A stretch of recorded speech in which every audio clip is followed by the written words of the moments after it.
26 de agosto de 1914.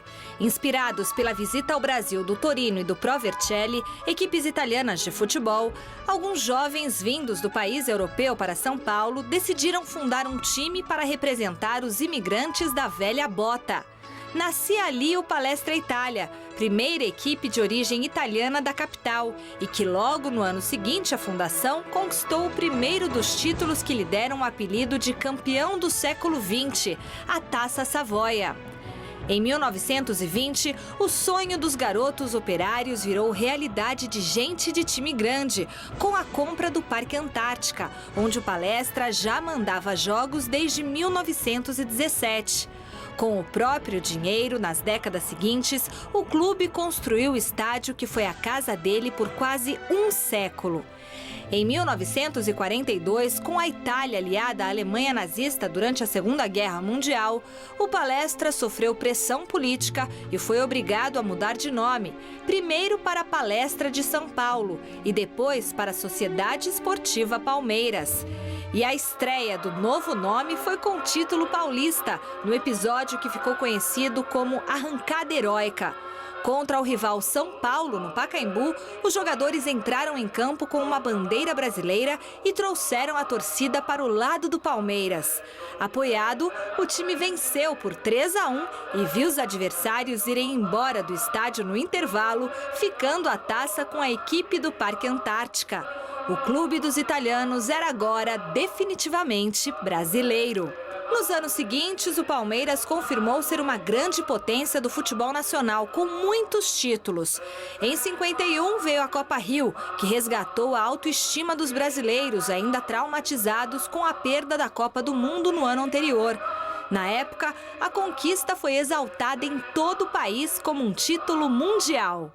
Durante todo o século XX, o Palmeiras montou esquadrões inesquecíveis. As academias, nos anos 60 e 70, enchiam os olhos dos torcedores com um futebol técnico e eficiente, fazendo frente aos Santos de Pelé. Em 65, o Verdão trocou de cor pelo amarelo e vestiu a camisa da seleção brasileira na inauguração do Mineirão. A vitória por 3-0 marcou o nome da Sociedade Esportiva na história do estádio. Os anos 80 não ficaram na memória dos palmeirenses, mas, em compensação, a era Parmalat, na década de 90, trouxe grandes estrelas e encerrou o jejum de títulos do clube. O Palmeiras vencia quase tudo que disputava. Com o fim da parceria no início do novo século, veio o primeiro rebaixamento. O Verdão subiu na bola e, de volta à elite, alternou altos e baixos. Em 2012, novo rebaixamento e retorno à primeira divisão no ano seguinte.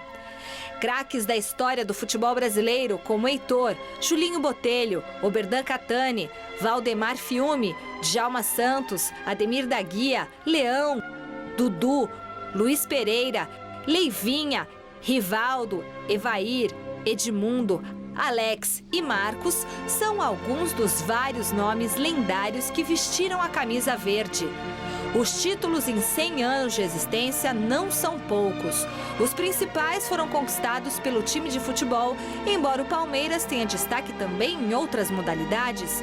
Entre os grandes troféus, 22 estaduais, 13 títulos nacionais, uma Libertadores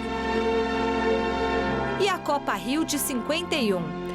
2014 começou e para o torcedor palmeirense a Copa do Mundo não importa. Este é o ano do Palmeiras. Dentro de campo, retorno à Série A, mas com incertezas em relação à equipe. A grande felicidade vem de fora de campo, ou melhor, dentro de um novo campo, que é o grande presente já garantido para o centenário. A volta para casa com a entrega do Allianz Parque, prevista para o segundo trimestre do ano. Com uma das histórias mais bonitas do futebol brasileiro, cheia de dificuldades superadas na base do coração e de glórias alcançadas dentro de campo com honra e lealdade, o Palestra tem um grande desafio pela frente no século XXI. Se precisou de 86 anos para ser o campeão do século XX, o Palmeiras tem o mesmo tempo até o fim deste século para repetir a façanha. Os palmeirenses não têm dúvidas de que isso é possível. Parabéns, Palmeiras, pelos 100 anos enaltecendo o futebol brasileiro.